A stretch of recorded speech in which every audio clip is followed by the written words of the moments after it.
শিক্ষামন্ত্রী, আপনি যাদেরকে ফার্মের মুরগি বলছেন, এই ফার্মের মুরগিরা রাস্তায় এসেছে বলে আজকে শিক্ষামন্ত্রী হয়েছেন।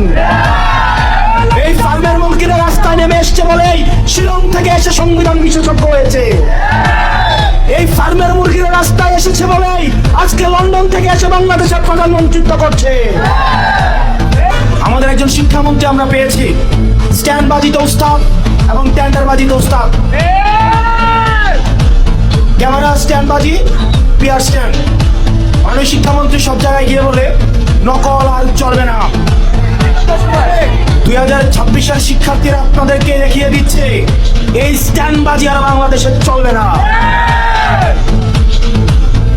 হাঁটু সমান পানিতে, বুক সমান পানিতে 2026 সালের এইচএসসি পরীক্ষার্থীদের আপনি ডুবিয়ে ডুবিয়ে আপনি পরীক্ষা দিতে বাধ্য করেছেন এবং একটা পরীক্ষার প্রশ্ন আপনি প্রণয়ন করেছেন। আপনি পরীক্ষার প্রশ্নের মধ্যে 2টা সৃজনশীল আপনি ভুল দিয়ে রেখেছেন। একটা পরীক্ষার্থীর তখন মানসিক অবস্থা কি ধরনের হয় একবার চিন্তা করেন। সে যখন দেখে প্রশ্নপত্রে ভুল, সে যখন নিজে চেষ্টা করে পরীক্ষায় উত্তর মিলানো, পরীক্ষা দিয়ে এসে হয়তো বুঝতে পারে প্রশ্নপত্রে ভুল, সে যখন উত্তর মিলাতে পারে না, তখন পরীক্ষার মধ্যে কি ধরনের মানসিক অবস্থা তৈরি হয় একবার চিন্তা করেন। আপনারা একবার দুঃখ প্রকাশের প্রয়োজন বোধ করলেন না, বরং এই শিক্ষার্থীদেরকে আপনারা বলছেন মাদকাসক্ত। এই শিক্ষামন্ত্রী, আপনি যাদেরকে ফার্মের মুরগি বলছেন, এই ফার্মের মুরগিরা রাস্তায় এসেছে বলে আজকে শিক্ষামন্ত্রী হয়েছেন। এই ফার্মের মুরগিরা রাস্তায় নেমে এসছে বলেই শিলং থেকে এসে সংবিধান বিশেষজ্ঞ হয়েছে। এই ফার্মের মুরগিরা রাস্তায় এসেছে বলেই আজকে লন্ডন থেকে এসে বাংলাদেশের প্রধানমন্ত্রিত্ব করছে।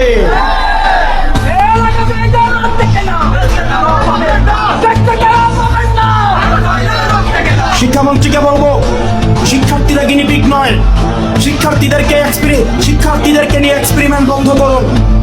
কিছুদিন পর পর একটা জিনিস ইচ্ছা হয়, আপনারা সেটা তাদের উপরে চাপিয়ে দেন, শিক্ষার্থীদের উপরে চাপিয়ে দেন।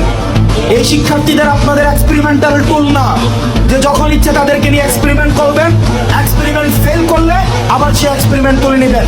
কারণ আপনাদের সন্তানরা দেশে পড়াশোনা করে না, আপনাদের সন্তানরে আপনারা বিদেশে রেখে পড়াশোনা করান। পরের সন্তানদেরকে রাস্তায় রেখে রাজনীতি করাবেন, পরের সন্তানের ভবিষ্যৎকে নষ্ট করবেন, পরের সন্তানদেরকে নিয়ে এক্সপেরিমেন্ট করবেন। এই বাংলাদেশ নিয়ে এক্সপেরিমেন্ট আর আমরা আপনাদেরকে করতে দিব না। 2026 সালের এইচএসসি পরীক্ষার্থীদের প্রতি সংবেদনশীল আচরণ করার অনুরোধ করব। না হয় এই শিক্ষার্থীরা যদি রাস্তায় নেমে দৃঢ় অবস্থান নেয়, আপনার পাটাতন যে সত্য না, এই অর্থবেলা আন্দোলনে সেটা বোঝা গিয়েছে।